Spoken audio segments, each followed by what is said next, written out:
Paulo e Estevão, pelo Espírito Emmanuel. Psicografia Francisco Cândido Xavier. Segunda parte, capítulo 8, parte 5. De pronto sentiu que novas forças lhe retemperavam o combalido organismo. A claridade da manhã surpreendeu-o quase bem disposto. Nas primeiras horas do dia, Estefânio procurava-o com certa ansiedade. Recebido com afetuoso interesse, o rapaz informou o tio dos graves projetos que se tramavam na sombra. Os judeus haviam jurado exterminar o convertido de Damasco, ainda que para isso houvessem de assassinar o próprio Cláudio Lísias. O ambiente no Sinédrio era de atividades odiosas. Projetava-se matar o pregador da gentilidade à plena luz do dia, na próxima sessão do tribunal. Mais de 40 comparsas, dos mais fanáticos, haviam prometido solenemente a consecução do sinistro desígnio. Paulo tudo ouviu e, calmamente chamando o guarda, disse-lhe: "Peço-te conduzir esse moço à presença do chefe dos tribunos para que o ouça sobre um assunto urgente." Assim, Estefânio foi levado a Cláudio Lísias, apresentando-lhe a denúncia.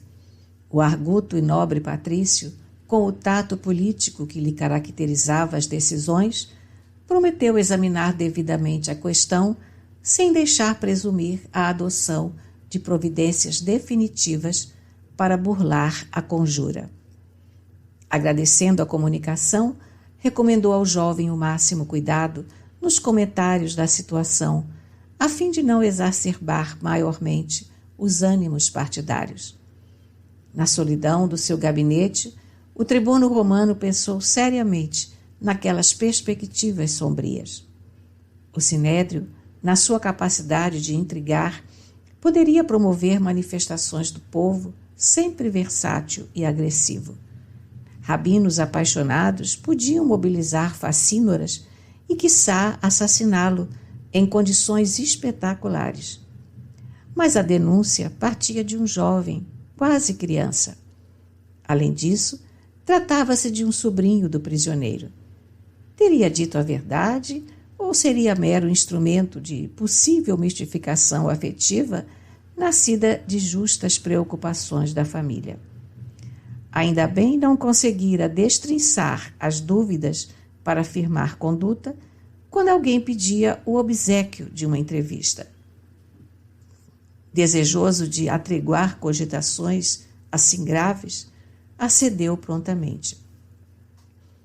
Abriu a porta luxuosa e um velhinho de semblante calmo apareceu sorridente. Cláudio Lísias alegrou-se, conhecia-o de perto, devia-lhe favores. O visitante inesperado era Tiago, que vinha interpor sua generosa influência em favor do grande amigo de suas edificações evangélicas. O filho de Alfeu repetiu o plano já denunciado por Estefânio minutos antes. E foi mais longe. Contou a história comovedora de Paulo de Tarso, revelando-se como testemunha imparcial de toda a sua vida e esclarecendo que o apóstolo viera à cidade por insistência de sua parte, a fim de combinarem momentosas providências atinentes à propaganda. Concluía a exposição atenciosa, pedindo ao amigo ilustre medidas eficazes para evitar o monstruoso atentado. Maiormente apreensivo, agora, o tribuno ponderou: "Vossas considerações são justas. Entretanto, sinto dificuldades para coordenar providências imediatas. Não será melhor aguardar que os fatos se apresentem e reagir, então, à força com a força?" Tiago esboçou um sorriso de dúvidas e sentenciou: "Sou de parecer que vossa autoridade encontre recursos urgentes. Conheço as paixões judaicas e o furor de suas manifestações. Nunca poderei esquecer o odioso fermento dos fariseus no dia do Calvário. Se receio pela sorte de Paulo, temo igualmente por vós mesmos." A multidão de Jerusalém é criminosa muitas vezes. Lísias franziu a testa e refletiu longo tempo. Mas, arrancando-o de sua indecisão, o velho Galileu apresentou-lhe a ideia de transferir o prisioneiro para Cesareia, tendo em vista um julgamento mais justo. A medida teria a virtude de subtrair o apóstolo do ambiente irritado de Jerusalém e faria abortar de início o plano de homicídio. Além disso, o tribuno permaneceria salvo de suspeitas injustas, mantendo íntegras as tradições de respeito em torno do seu nome, por parte dos judeus malevolentes e ingratos. O feito seria conhecido apenas dos mais íntimos, e o patrício designaria uma escolta de soldados corajosos para acompanhar o prisioneiro, devendo sair de Jerusalém depois de meia-noite. Cláudio Lísias considerou a excelência das sugestões e prometeu pô-las em prática nessa mesma noite. Logo que Tiago se despediu, o romano chamou 2 auxiliares de confiança e deu as primeiras ordens para a formação de escolta forte de 130 soldados, 200 arqueiros e 70 cavaleiros, sob cuja proteção Paulo de Tarso haveria de comparecer perante o governador Félix no grande porto palestinense. Os prepostos, atendendo às instruções recebidas, reservaram para o prisioneiro uma das melhores montarias. Alta noite, Paulo de Tarso foi chamado com grande surpresa. Cláudio Lísias explicou-lhe em poucas palavras o objetivo de sua decisão e a extensa caravana partiu em silêncio rumo a Cesareia. Dado o caráter secreto das providências tomadas, a viagem correu sem incidentes dignos de menção. Apenas muitas horas depois partiam da Torre Antônia os respectivos informes, convencendo-se os judeus com grande desapontamento da inutilidade de quaisquer represálias. Em Cesareia, o governador recebeu a expedição com enorme espanto.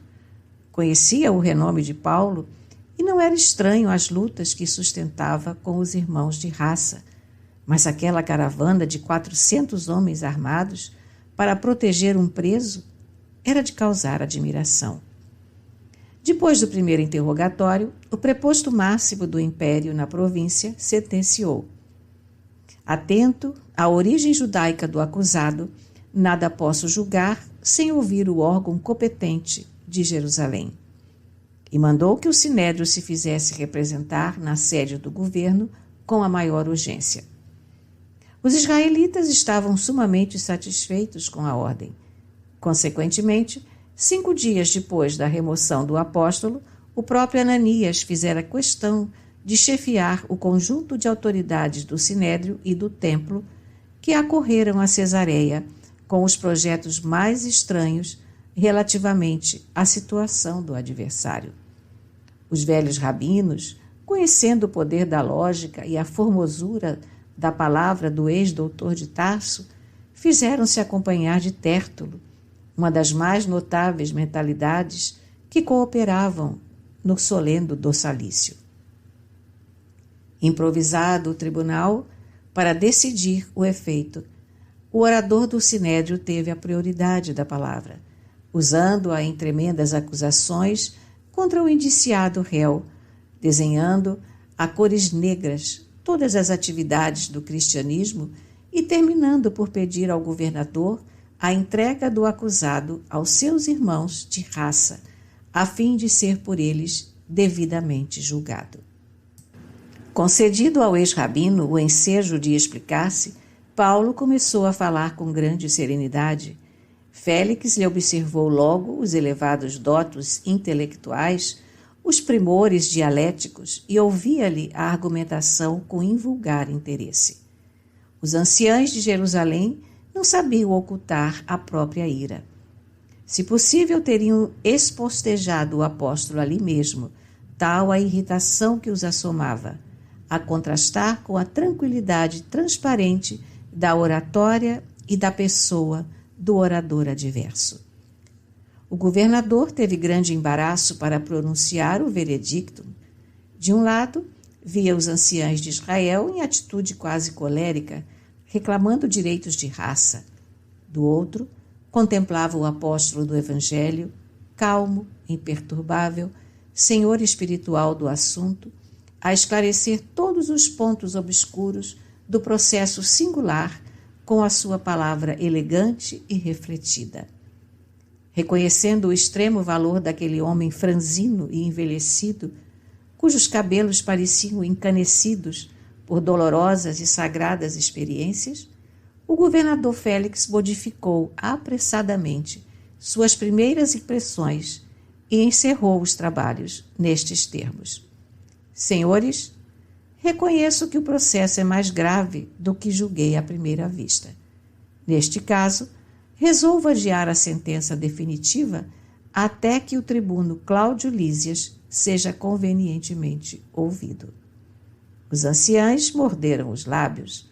Debalde, o sumo sacerdote, solicitou a continuação dos trabalhos.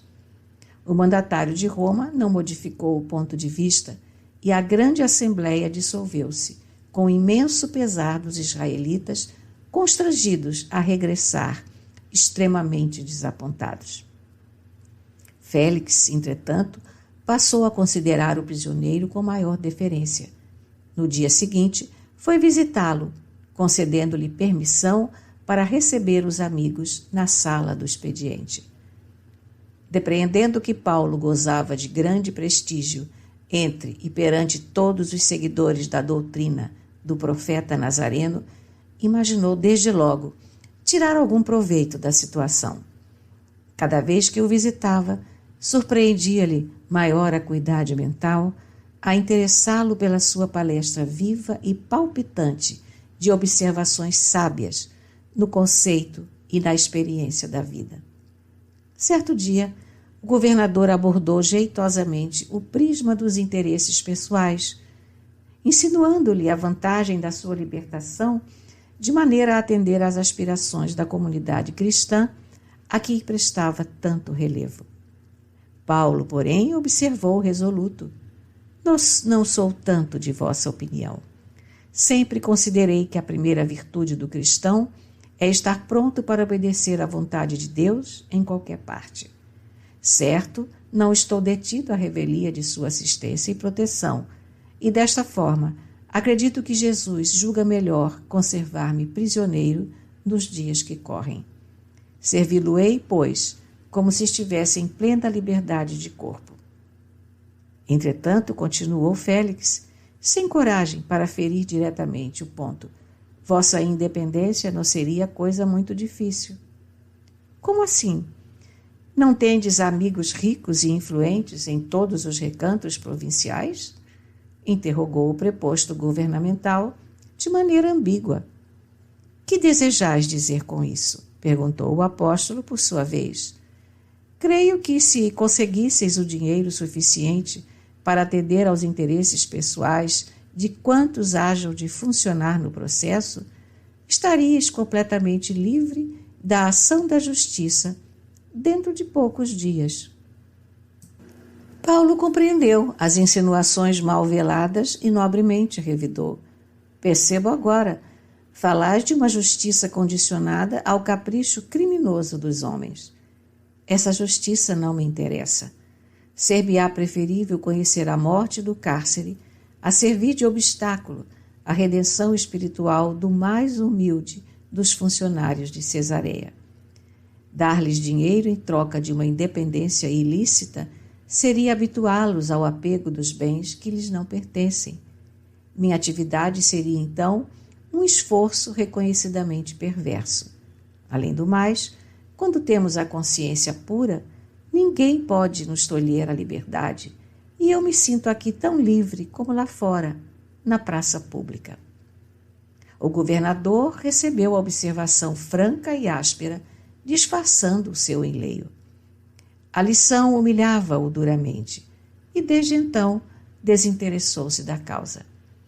Já havia, porém, comentado, entre os amigos mais íntimos, a privilegiada inteligência do prisioneiro de Cesareia, e daí a dias, sua jovem esposa Drusila manifestava-lhe o desejo de conhecer e ouvir o apóstolo.